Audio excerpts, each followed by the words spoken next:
نبی صلی اللہ علیہ وآلہ وسلم نے فرمایا کہ ایک بندہ اپنے قدم نہیں ہٹا سکے گا جب تک کہ وہ پانچ چیزوں کے بارے میں جواب نہ دے دے. اور پہلی چیز کیا ہے؟ عن عمر فیما افنا،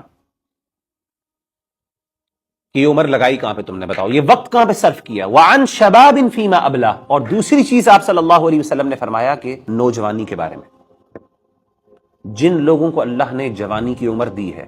علماء بیان کرتے ہیں یہاں پہ حالانکہ عمر کے اندر تو جوانی آئی جاتی، لیکن شباب کے بارے میں اسپیسیفکلی اللہ کے رسول صلی اللہ علیہ وسلم نے فرمایا کہ اللہ تعالیٰ سوال پوچھیں گے کہ تمہیں جوانی بھی دی تھی، تمہارے پاس وہ قوتیں تھیں، تمہارے پاس وہ طاقتیں تھیں. جب انسان نوجوان ہوتا ہے انسان کے پاس وقت بھی ہوتا ہے اور انسان کے پاس ہمتیں بھی ہوتی ہیں، حوصلہ بھی ہوتا ہے، دنیا کو فیس کرنے کے لیے ایسپریشنز بھی بہت زیادہ ہوتی ہیں. تو یہ چھوٹی چھوٹی ان چیزوں کو ہم کہاں اہمیت دیتے ہیں؟ مجھے بتائیں، یہ ایسی زندگی گزر جاتی ہے اور میں واللہ العظیم حیران ہوتا ہوں ہمارے نوجوانوں کو دیکھ کے، اور میں اپنے بارے میں بھی کرتا ہوں. اللہ نے مجھے ہدایت دی الحمدللہ، اور اللہ تعالیٰ مجھے قائم کرے، اور ہمیں اپنے فخر نہیں کرنا چاہیے. ربنا لا تزغ قلوبنا بعد اذ ہدیتنا وہب لنا من لدنک رحمۃ انک انت الوہاب.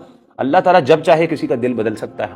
ہم کون ہوتے ہیں سبحان اللہ، اور بڑے بڑے لوگوں کے دل بدلے اللہ نے. لیکن اللہ نے جو ہدایت دی مجھے آج سمجھ آتی ہے. میں حیران ہوتا ہوں ان بھائیوں کی طرف دیکھ دیکھ کے کہ جو پوری زندگی ضائع کر رہے ہیں، they are not even thinking for a moment. ایک لمحے کے لیے ان کو احساس نہیں ہو رہا کہ میں اتنی بڑی اللہ کی نعمت جو ہے، جو اللہ نے مجھے عمر دی ہے، جو زندگی دی ہے، مجھے وقت دی ہے، مہلت دی ہے، میں اس کو ایسے ہی جانے دے رہا ہوں. کتنے آرام سے وہ اتنی ویلیوبل چیز. آپ دیکھیں کہ میری جان کے لیے، میری زندگی کے لیے اللہ نے یہ دنیا بنائی نا، انسانوں کے لیے دنیا بنائی نا. والذی خلق لکم ما فی الارض جمیعا، اللہ کہتے ہیں آسمان و زمین اے انسان تمہارے لیے بنائی ہے. انسان کو کس کے لیے بنایا اللہ نے؟ اپنے لیے. میری زندگی کا ایک بہت ہائر پرپس ہے.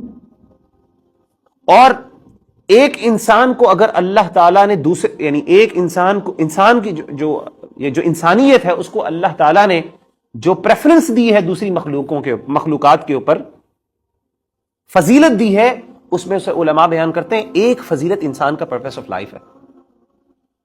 یعنی کیا وہ ایسی چیزیں ہیں جس کی وجہ سے ہم دوسری جو ہے مخلوقات ان سے بہتر ہیں؟ کیا چیزیں ہیں وہ؟ اس میں علماء کہتے ہیں ایک ہمارا ہائر پرپس ہے. تمام مخلوقات کو اللہ نے کس کے لیے میسر کر دیا؟ انسانوں کے لیے. لیکن انسان کا پرپس کیا کہ اپنے اللہ کو راضی کرنا. تم وما خلقت الجن والانس الا لیعبدون. جنات کے حوالے سے بھی یہی بات ہے کہ ان کو کہا کہ تم نے اپنے اللہ کو راضی کرنا. دنیا اور تمام مخلوقات، یہ سارے آسمان و زمین تمہارے لیے بنائے گئے، لیکن تم نے اللہ کے لیے، تم اللہ کے لیے، یعنی تم اس سے فائدہ اٹھاؤ اور تم نے اپنے اللہ کو راضی کرنا. لیکن یہ چیزیں میرے بھائیوں میں سمجھتا ہوں کہ لیک آف پرپس،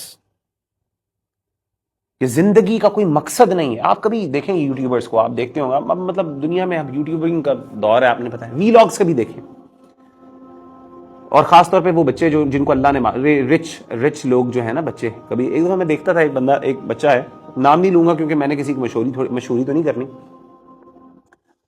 لیکن واللہ العظیم میں اس کو دیکھ رہا ہوں، وہ بچہ دنیا کا سب سے امیر ترین بچوں میں شامل ہوتا ہے، اس کا باقاعدہ ورلڈ ریکارڈ میں اس کا نام آتا ہے. اس کا ایک یوٹیوب چینل ہے. تو ایسے ہی ایک دو دفعہ نظر پڑی تو میں نے کہا دیکھتا ہوں. اب ظاہر ہے انسان کی ہوتا ہے، دیکھتا ہے انسان کہ اچھا یار اللہ نے اتنا مال بھی دیا ہے کسی کو. لیکن میں یعنی آپ سمجھ لیں کہ مجھے اس پورے ایک یا دو میں نے ان کی ایپیسوڈز دیکھی ہوں گی، تو مجھے اس بات کی سمجھ آئی کہ لٹرلی اس کے پاس کچھ کرنے کو نہیں ہے. یعنی اگر میں اس جگہ پہ ہوتا تو میں ڈپریشن کی حالت میں ہوتا اس ٹائم. مجھے سمجھ نہیں، یعنی اس کے پاس اس نے دنیا کا ہر کام کر لیا جو اس نے چاہتا تھا، اب کیا کرے وہ؟ مقصد نہیں ہے نا. یہ سب ریسورسز کدھر ہیں؟ سب ضائع ہو رہے ہیں. مال کدھر لگائیں؟ سمجھ نہیں آ رہی کہاں پہ لگائیں. اچھا جی، آپ خود امیجن کریں ذرا، آپ مجھے امیجن کریں کہ آپ کہیں جی آپ یہاں پہ بیٹھے ہیں، میں آپ کو کہتا ہوں جو دلی خواہشیں بتائیں وہ پوری ہو جائے گی. آپ کہتے ہیں میں یہ جملہ آپ کو بتا دوں نا کہ آپ جو کہیں گے پوری ہو جائے گی، آپ کی آدھی خوشیاں ویسے ہی ختم ہو جائیں گی، آپ کی آدھی چاہت ویسے ہی ختم ہو جائے گی. اب مجھے انسان اتنا کمزور ہے.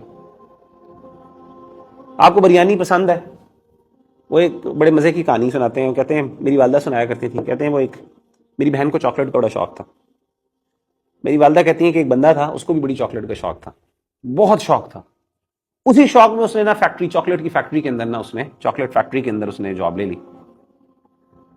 تو اچھا، چاکلیٹ فیکٹری کے جو امپلائیز تھے ان کے لیے یہ اجازت تھی کہ آپ جتنی چاہیں چاکلیٹ کھا سکتے ہیں. تو کہتے ہیں اس نے پہلے دن اتنی چاکلیٹ کھائی، اتنی کھائی کہ اس کے بعد پوری زندگی دوبارہ اس نے چاکلیٹ کو ہاتھ نہیں لگایا. یہ انسان کی کمزوری. میں بتاؤں یہ انسان اتنا کمزور ہے. اگر میں آپ کو بتا دوں نا یہ یار یہ جتنے پیسے چاہتے ہو مل جائیں گے، آپ کی پیسوں کے بارے میں چاہت ختم ہو جائے گی. اور پھر اس کے بعد بتائیں کیا انسان کی پرپس زندگی. اگر آپ کا مقصد صرف یہ ہو جائے تو پھر آپ کے پاس کیا رہ جاتا ہے؟ کچھ بھی نہیں رہتا پیچھے. پھر ڈپریشن، انزائٹی اور یہ سوسائڈز ہیں. آپ دیکھیں دنیا کے امیر ترین لوگ ہیں، آرام سے تنگ آئے ہوتے ہیں اپنی زندگی سے. وہ ہر دوسرا لمحہ وہ کوشش کر رہے ہوتے ہیں ہمیں کوئی ڈسٹریکشن ملے، کسی طریقے سے ہمیں کوئی ڈسٹریکٹ. یہ دنیا کی نعمتوں کی، یہ دنیا کی چیز. اور مصیبت یہ ہے کہ ہمیں دنیا کی وہ نعمتیں اللہ نے دی نہیں ہیں. وہ جس کو دے دیتے ہیں نا، اللہ کہتے ہیں فاعتبروا یا اولی الابصار، دیکھ لو ان کو سمجھداروں، اس کی مثال دیکھ لو. یہ وہی والی بات ہے، ایک بندہ آگ میں جل رہا ہے تو بندہ کہتا ہے مجھے تو نہیں فیل ہوتا، مجھے تو نہیں پتا کہ آگ میں جلنا کیسے.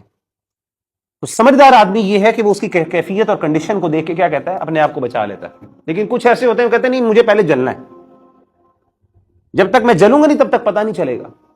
تو کچھ لوگوں کو اللہ تعالیٰ سمجھاتے ہیں، دکھاتے ہیں، اس کو سمجھ نہیں آتی، ہم پھر بھی بھاگ رہے ہوتے ہیں. تو میرے بھائیوں میں بتا ہی رہا ہوں بہت سی نعمتیں اللہ تعالیٰ کی ایسے ہیں جن کے بارے میں قیامت کے دن سوال ہوگا. وعن شباب فیما، نوجوانی کے بارے میں آپ سے سوال ہوگا. آپ سے آپ کے انٹلیکٹ کے بارے میں سوال ہوگا. آپ کو اگر اللہ نے کچھ اسپیشل ریسورسز دیے ہیں ان کے بارے میں سوال ہوگا، جو دوسروں کو نہیں دیے. ایک ایک چیز کے بارے میں سوال.